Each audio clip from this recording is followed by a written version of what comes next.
시장에 소문이 퍼지기 시작한 건 불륜이 아니라 희경이 공씨 집안 돈을 어디에 숨겨뒀는지였는데요. 공대하는 그 소문을 듣고도 소리부터 내지 않았고요. 대신 그날 밤 식탁 위에 종이 몇 장을 조용히 올려놨습니다. 뭔가 이상한데요? 보통 이 집안은 목소리부터 커지는데 공대안이 먼저 고요해지면 그건 화해가 아니라 결심이거든요. 희경은 집에 들어오자마자 신발도 제대로 벗지 못했는데요. 눈가에 남은 화장 자국부터가 오늘 하루가 얼마나 엉망이었는지 보여줬습니다. 희경은 현관에서 한성미 눈치를 먼저 받고 다음엔 공주와 눈을 피했어요.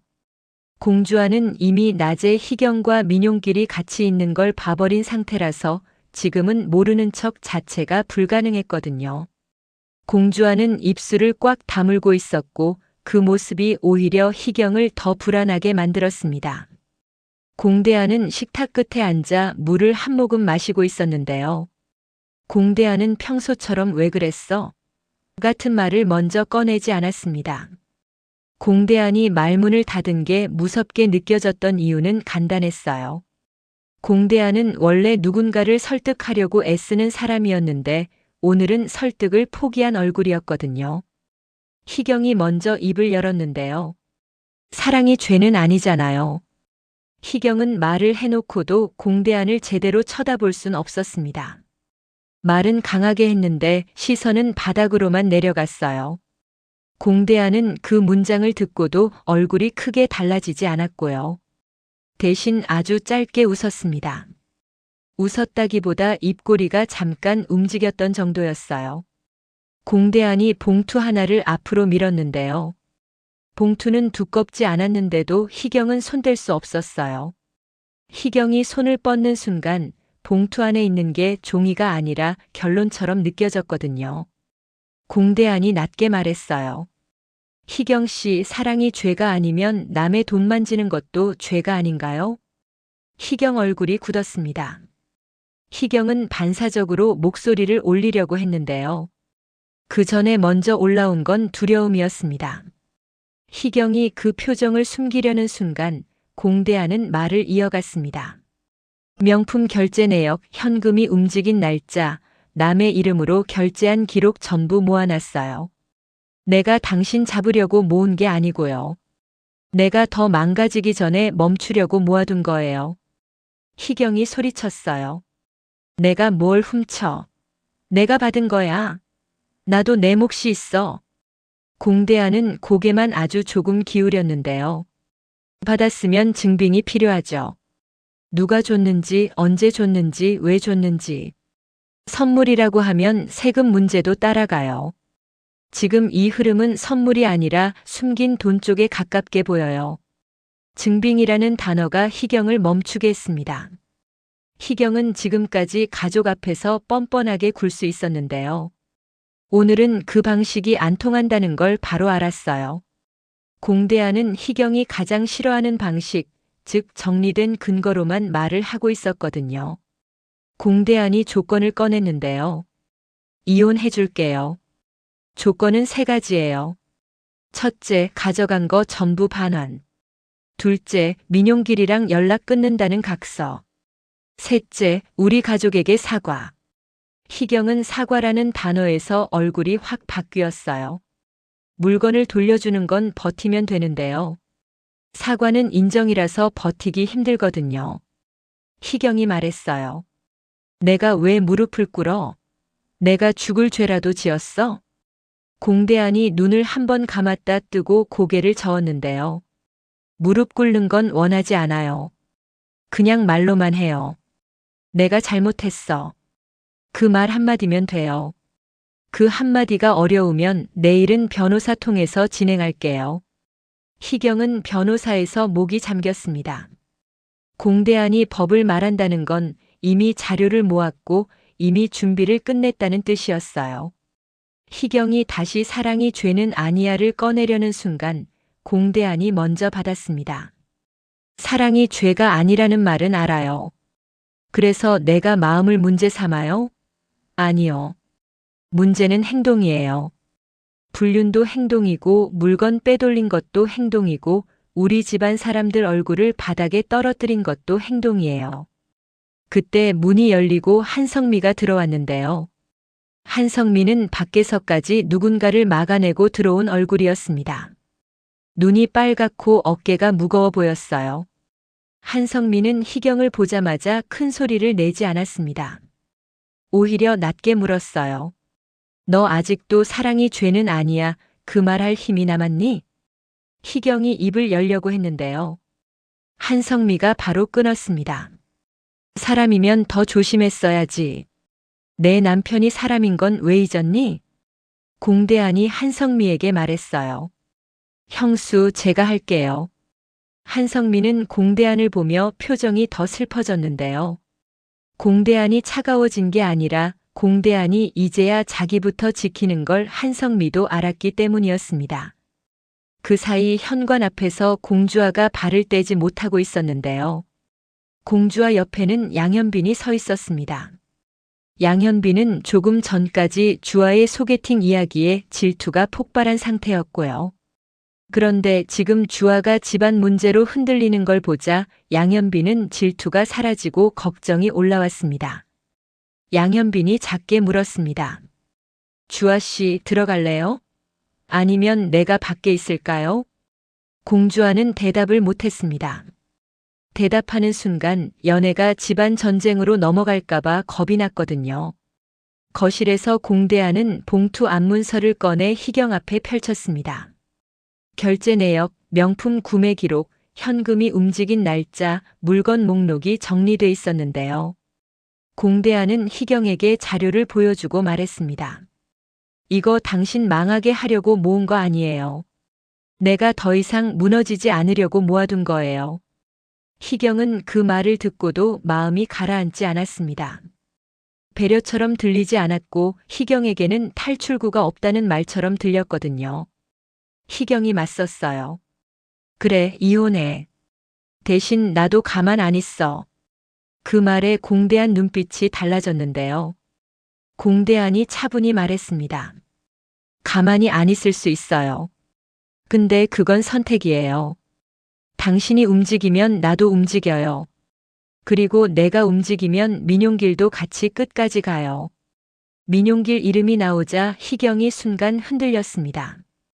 공대안은 그 흔들림을 놓치지 않았고요.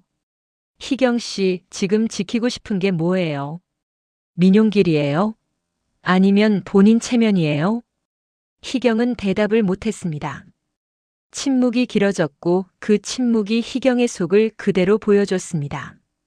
바로 그때 희경 휴대폰이 울렸는데요. 화면에 뜬 이름은 민용길이었습니다.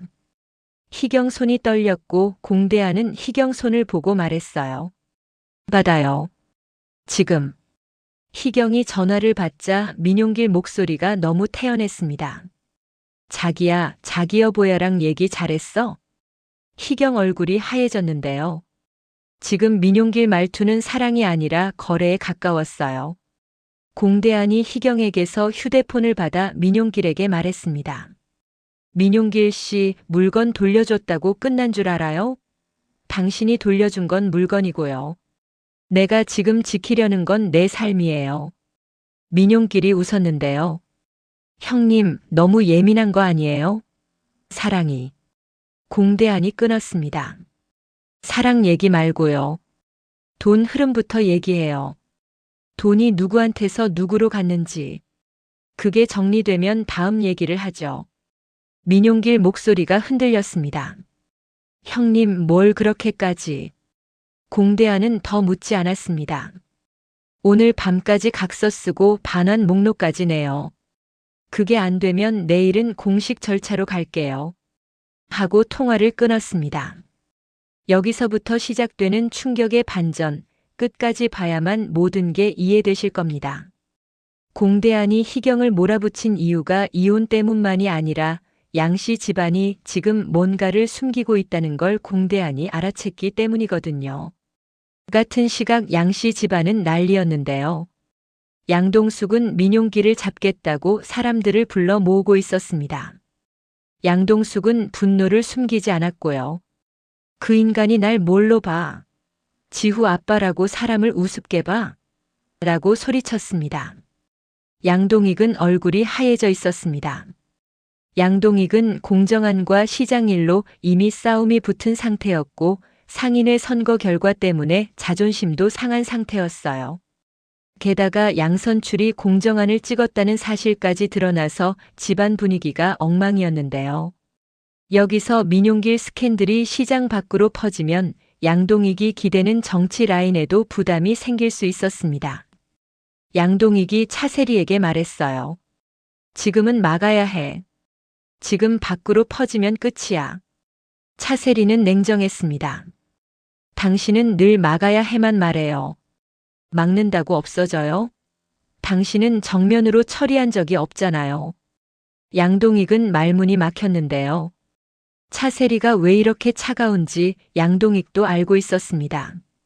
차세리는 양동익이 가족보다 체면과 권력을 먼저 보는 사람이라는 걸 너무 오래 봐왔거든요. 양동숙이 양동익에게 따졌습니다. 오빠는 오빠 자리 지키려고 내 인생을 조용히 정리하라고. 난 그런 거 못해. 민용길이랑 이희경 둘 다 제대로 대가 치르게 할 거야. 양동익이 고개를 저었습니다. 동수가 지금은 타이밍이. 양동숙이 끊었습니다. 타이밍? 내 인생이 타이밍이야? 그때 양은빈이 조심스럽게 끼어들었는데요. 양은빈은 직진하는 성격이지만 오늘만큼은 동숙을 말려야 한다는 걸 알았습니다. 양은빈이 말했어요. 고모 폭로하면 우리도 같이 다쳐요. 지후도 같이 힘들어져요. 양동숙은 양은빈 말을 듣고도 멈추지 않았습니다. 그래서 더 먼저 잡아야지. 지후가 나중에 더 큰 말을 듣기 전에. 한편 공씨 집안에서는 나선애가 상황을 보고 있었는데요. 나선애는 희경을 좋아하지 않았지만 이혼이 현실이 되면 집안이 더 흔들린다는 것도 알고 있었습니다. 나선애는 공대안이 조건을 내미는 걸 보며 마음이 복잡했어요. 나선애는 공대안에게 따뜻하게 말해주고 싶었지만 지금 따뜻한 말이 공대안을 흔들 수도 있다는 걸 알고 있었습니다. 그래서 나선애는 희경에게만 말했습니다. 희경아, 내가 말하는 사랑은 사랑이 아니야. 너는 지금 욕심 때문에 사람을 다치게 했어. 희경은 울컥했는데요. 억울함인지 미안함인지 구분이 안 되는 얼굴이었습니다. 희경은 마지막으로 공대안을 흔들고 싶어서 말했어요. 당신 나 없으면 외로워. 당신도 나 좋아했잖아. 공대안 손이 아주 잠깐 떨렸습니다. 공대안도 사람이니까요. 공대안은 한때 희경을 사랑했고 그 사랑 때문에 눈 감아준 것도 많았어요. 하지만 공대안은 그 흔들림을 바로 잡고 말했습니다. 외로움은 견딜 수 있어요. 근데 내가 나를 무너뜨리면서 사는 건 못 견디겠어요. 거실에 있는 한성미, 나선애, 공주와 모두 그 말에서 공대한 마음이 얼마나 망가졌는지 알았고요. 희경은 그제야 눈물이 떨어졌습니다. 그날 밤 공주와는 방에 들어가서도 잠을 이루지 못했는데요.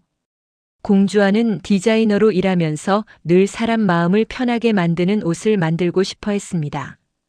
그런데 자기 집안 문제 앞에서는 손이 어디로 가야 하는지 몰랐어요. 공주와는 양현빈에게서 온 메시지를 계속 받습니다. 괜찮아요? 내가 나갈까요? 공주와는 답장을 못했는데요. 답장하는 순간 양현빈이 이 집안 싸움 한가운데로 들어올까봐 두려웠습니다. 다음 날 아침 희경은 각서를 들고 나왔습니다. 연락 끊을게. 라고 말했는데요. 그 말 하나를 꺼내기까지 희경 안에서 밤새 싸움이 있었던 게 얼굴에 보였습니다. 공대안은 각서를 받아보고도 바로 끝내지 않았습니다. 반환 목록은요? 희경이 잠깐 멈칫하더니 수첩을 꺼냈습니다. 명품, 현금, 숨겨둔 장소가 적혀 있었는데요.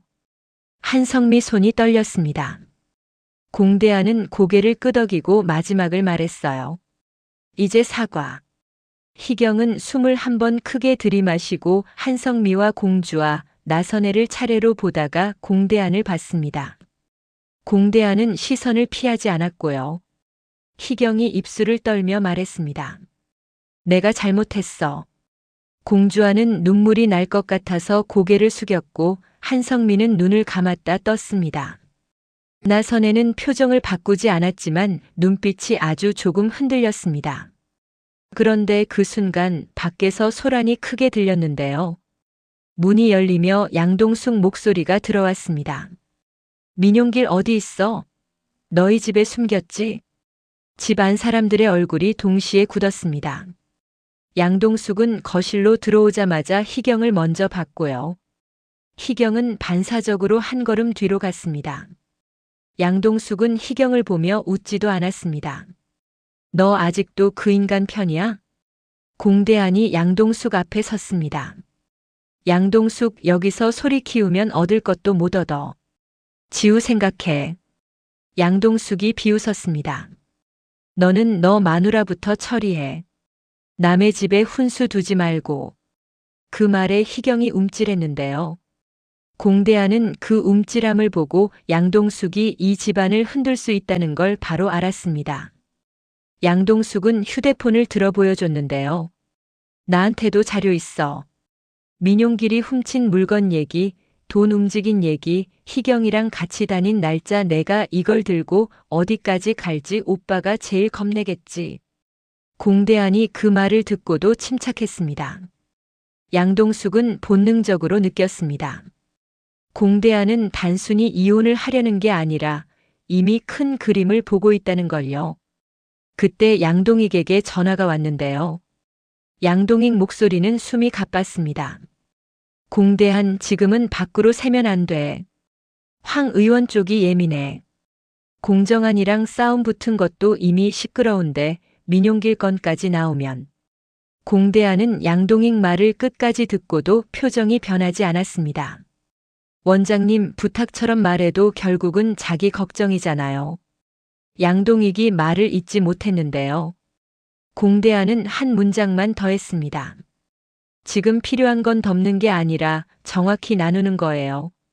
민용길 절도는 절도대로, 불륜은 불륜대로, 우리 집안 돈은 돈대로. 뒤섞으면 더 커져요.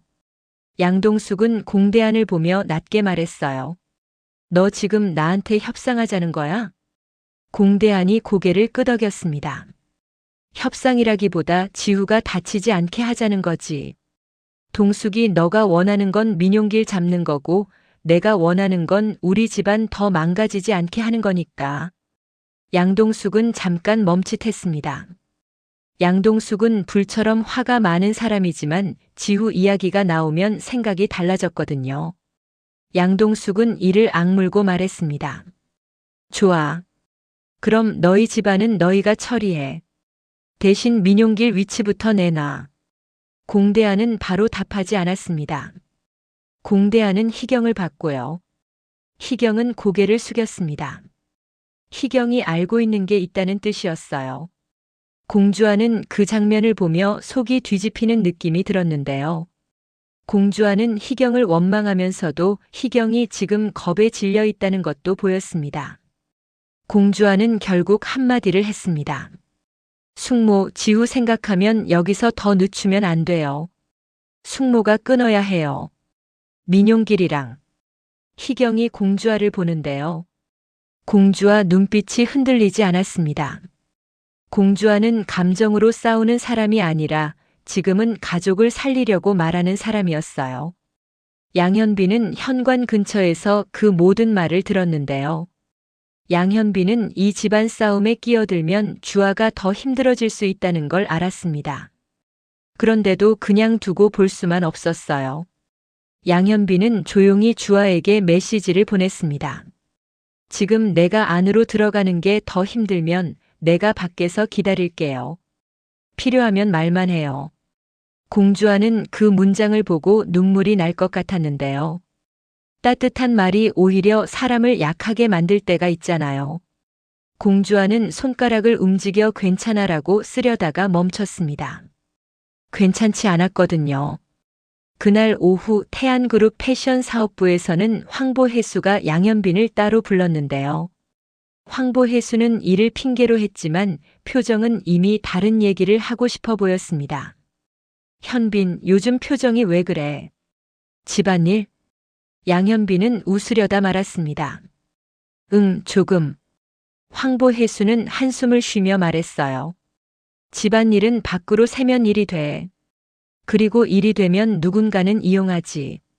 박준혁은 공주아에게 메시지를 보냈습니다. 주아야, 오늘 퇴근 후에 잠깐 보자. 회사 일 얘기인데 내가 싫으면 안 와도 돼.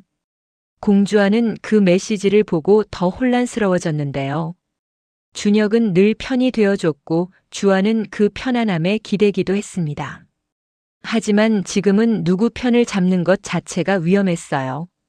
그날 밤 공정아는 공대안에게 따로 전화를 했는데요. 공정아는 이미 희경과 민용길이 도망갔다는 사실을 알고 있었습니다. 공정아는 낮게 말했습니다. 너 혼자 다 떠안지 마. 나도 움직일 수 있어. 공대안이 대답했어요. 형, 지금은 형이 나오면 더 커져요. 공정안이 짜증을 삼켰습니다. 그래서 더 열받아. 집안일이 시장 싸움까지 엮이면 우리 가족은 하루도 조용할 날이 없어. 공대안은 짧게 말했습니다. 조용히 끝낼 방법을 찾고 있어요. 근데 양동숙이 움직이면 조용히는 어려워요. 공대안 말이 끝나자마자 희경 휴대폰이 또 울렸는데요. 이번엔 민용길이 아니라 모르는 번호였습니다. 희경이 겁에 질려 화면을 보여주자 공대안이 번호를 보고 멈췄습니다. 그 번호는 통신사 내부에서나 쓰는 형태였는데요. 공대안은 바로 알아챘습니다. 민용길, 너 아직도 그쪽이랑 연결돼 있네. 희경이 고개를 흔들었습니다. 난 몰라. 진짜 몰라. 공대안은 단호했습니다. 몰라도 돼요. 지금부터 알아야 하는 건 하나예요. 민용길은 우리 집안만 속인 게 아니에요. 그 순간 한성미가 공대안을 봤는데요. 한성미는 직감이 빠른 사람입니다. 한성미는 공대안이 뭔가 큰 위험을 확인했다는 걸 알았고 공주아도 그 분위기를 느꼈습니다. 공주아는 입술을 떨며 물었습니다. 삼촌, 무슨 말이야? 공대안은 대답을 미루지 않았습니다. 민용길이 훔친 신제품 건 그게 단순 절도에서 끝나지 않을 수 있어요. 누군가 뒤에서 같이 움직였을 수 있어요. 그리고 그 과정에서 희경 돈이 섞였으면 우리 집안도 조사 대상이 될 수 있어요. 집안 공기가 한 번에 바뀌었는데요. 한성민은 입술을 꽉 다물고 말했습니다. 그래서 서방님이 자료를 모은 거군요. 공대안이 고개를 끄덕였습니다. 네. 감정으로 하면 다 같이 무너져요. 양동숙은 그날 밤 다시 연락을 해왔는데요. 공대안, 나 참는데도 한계 있어. 민용길 위치 내일 아침까지 줘. 공대안은 짧게 답했습니다. 내일 아침이면 더 늦어. 오늘 안에 움직여야 해. 양동숙이 물었습니다. 너 뭘 알고 있어? 공대안은 바로 말하지 않았습니다. 다만 한마디만 했어요. 지우한테까지 가면 안 되는 얘기야. 그리고 마지막에 공주아 휴대폰으로 정순경에게서 전화가 왔는데요. 공주아는 화면을 보고 숨이 멎는 느낌이 들었습니다. 정순경은 짧게 말했습니다. 공주아 씨, 민용길 사건으로 확인할 게 있어요. 지금 집에 계세요? 공주아는 대답을 못했고요. 공주아가 대답을 못하는 사이 양현빈이 공주아 표정을 보고 뭔가를 알아챘습니다. 양현빈은 공주아에게 다가오지 않았습니다. 대신 한 걸음 떨어진 자리에서 말했어요. 주아 씨, 내가 할 수 있는 건 말해줘요. 대신 주아 씨가 원하지 않으면 난 안 들어가요. 공주아는 그 말에 더 아팠는데요. 원하지 않는다고 말하면 혼자 남는 것 같고 원한다고 말하면 양현빈까지 끌고 들어오는 것 같았거든요. 공주아는 결국 정순경 전화를 받았습니다. 네, 저 집에 있어요. 정순경 목소리가 낮아졌습니다. 지금부터는 조용히 움직이세요. 그리고 희경 씨 휴대폰, 오늘 누가 만졌는지 기억하세요. 그 말이 떨어지는 순간 공대안이 희경을 봤고요. 희경은 얼굴이 하얘졌습니다. 희경은 낮에 민용길 휴대폰을 잡으려 했던 순간이 떠올랐고 그 순간이 단순 싸움이 아니라 증거가 옮겨갔을 수도 있는 순간이라는 걸 이제야 알았습니다. 공대안이 희경에게 말했습니다. 희경 씨, 마지막으로 묻고 갈게요. 오늘 민용길이랑 같이 있을 때 누가 옆에 있었어요? 둘만 있었어요? 희경은 입을 열었다가 닫았습니다. 말하면 더 커질까봐 겁났고 말 안 하면 공대안이 바로 공식 절차로 갈 게 분명했거든요. 희경 눈에서 눈물이 떨어졌는데요. 희경은 울면서도 결국 말했습니다. 누가 있었어요? 민용길이 그 사람한테 전화로 자료는 옮겼다고 말했어요. 거실에 있던 한성미, 나선혜, 공주와 양동수까지 모두 말이 멈췄습니다. 지금 이 집안 싸움은 단순 불륜이 아니게 됐고요. 공대안이 가장 싫어하던 방식, 즉 가족 문제가 바깥 사건과 얽히는 상황으로 넘어가고 있었습니다. 공대안은 자리에서 일어나 한성미를 봤습니다. 형수님, 오늘 밤은 선택해야 해요. 덮을지 나눠서 처리할지. 한성미는 공대안을 보며 대답했습니다. 더 이상 덮지 말아요. 양동숙은 그 말을 듣고도 분노가 가라앉지 않았는데요. 양동숙은 이를 악물고 말했습니다. 좋아. 그럼 민용길부터 잡아. 지후 아빠라고 더 봐줄 생각 없어. 마지막으로 공대안이 희경에게 아주 낮게 말했는데요. 희경 씨, 오늘부터는 거짓말이 통하는 집이 아니에요. 내가 원하는 건 복수가 아니고 우리 집안이 더 망가지지 않게 하는 거예요. 그러니까 한 번만 더 숨기면 그땐 내가 더 이상 당신 편이 될 수 없어요.